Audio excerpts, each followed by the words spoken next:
حي على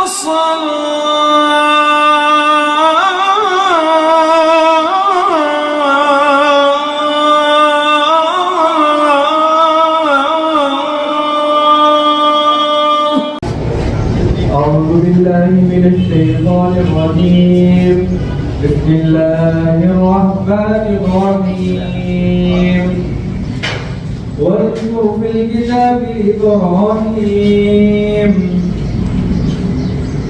إنه كان صديقا نبيا إذ قال لأبيه يا أبت لم تعبد ما لا يسمع ولا يبصر ولا يغني عنك شيئا يا أبت إني قد جاءني من العلم ما لم يأتك فاتبعني أهدك صراطا سويا يا أبت لا تعبد الشيطان إن الشيطان كان للرحمن عصيا يا أبت إني أخاف أن يمسك عذاب من الرحمن فتكون للشيطان وليا قال أراغب أنت عن آلهتي يا إبراهيم لئن لم تنته لأرجمنك واهجرني مليا قال سلام عليك سأستغفر لك ربي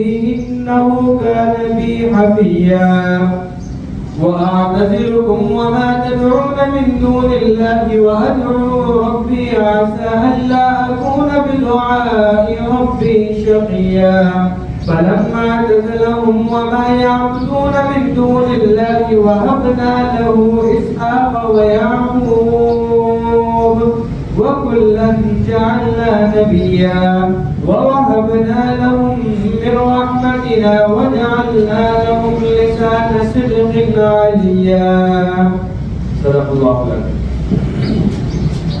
سورۃ مریم کا تیسرا رکوع آپ کے سامنے تلاوت کیا گیا اور اس رکوع پیچھے دو رکوع کے اندر ہم نے مختصراً یہ پڑھا تھا کہ سورہ مریم تقریباً نبوت کے 5ویں سال میں نازل ہوئی تھی اور اس کا جو شان نزول تھا وہ بھی ہم نے وہاں پہ ڈسکس کیا تھا اور وہ یہ تھا کہ آپ صلی اللہ علیہ وسلم نے ہجرت حبشہ کی اجازت دی تھی تو اس سے کچھ عرصہ پہلے یہ نازل ہوئی تھی کیونکہ ہجرت حبشہ کے نتیجے میں حبشہ جو مسلمانوں نے جانا تھا کوئی 10 کے اڑوس پڑوس لوگ مسلمان وہاں گئے تھے 9 یا 11 مرد تھے اور 5 یا 6 عورتیں تو وہاں پہ نجاشی بادشاہ کے دربار میں پیش ہوئے تھے اور وہ چونکہ عیسائی مذہب سے متعلق تھے تو اللہ تعالیٰ نے عیسائیت سے متعلق تبلیغ تعلیم اور اس کے حضرت عیسیٰ علیہ السلام کی پیدائش سے متعلق معلومات جو ہے وہ سورۃ مریم میں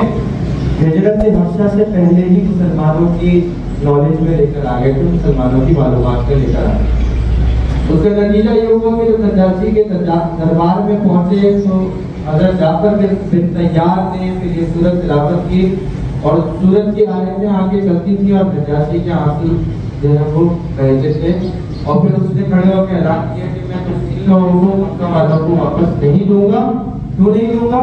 کیونکہ یہ سچا مذہب ہے اور عیسیٰ ابن مریم کے بارے میں یہ بالکل سچی معلومات. ٹھیک ہے. دوسرا رکوع گزرا تھا اس کے اندر عیسیٰ علیہ السلام کی پیدائش اور بی بی مریم علیہ السلام کا جو سارا واقعہ تھا وہ بیان ہوا تھا. ان پہ ان کی قوم نے الزامات کیسے لگائے تھے وہ بیان ہوئے تھے اور پھر عیسیٰ علیہ السلام کی پیدائش ہونے کے بعد انہوں نے کس طریقے سے اپنی ماں کی پاک نامنی اور پاکیزگی کو ثابت کیا تھا.